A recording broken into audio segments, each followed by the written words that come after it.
Cloche musket, wake kumtach musket. Nice musket.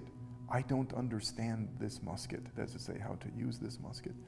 This is an extraordinary object I'm sitting in front of.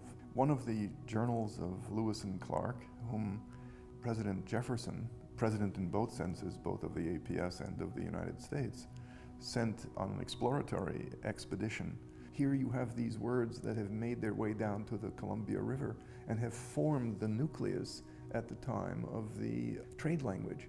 So Clark, having come overland, could not and did not know the vocabularies that were published from the Captain Cook voyages, nevertheless recorded beautifully and accurately. I mean, it's a testimonial to his acumen as a scientist as well, I must say.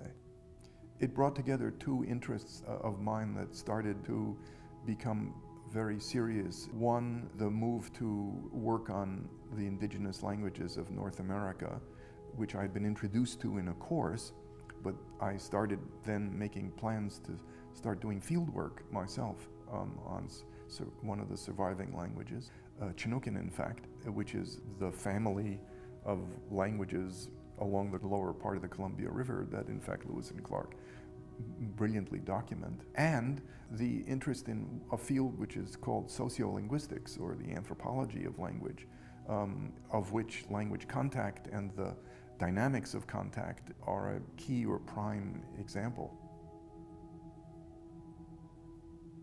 I decided I wanted to do linguistics when I was about 12. I remember finding a linguistics section in the public library and discovered this marvelous textbook, An Introduction to Descriptive Linguistics by H.A. Gleason Jr. I couldn't put it down. It was like reading like reading the most gripping novel. I'd already been learning French in school, and I learned Yiddish in school at a private after-school school, to suddenly realize that there's something about all languages that one can study in a scientific way was really an extraordinary realization. It certainly determined where I went to college, because Harvard was the only place where you could major in linguistics as an undergraduate. In my second year, I discovered Native American languages, and that sort of clicked.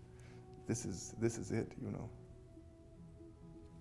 Well, here, the entry of Clark's journal for Tuesday, 10 December 1805. He describes an encounter with a Clatsop speaker, and then suddenly there appears an important phrase, Tlush musket, wake kumtach musket.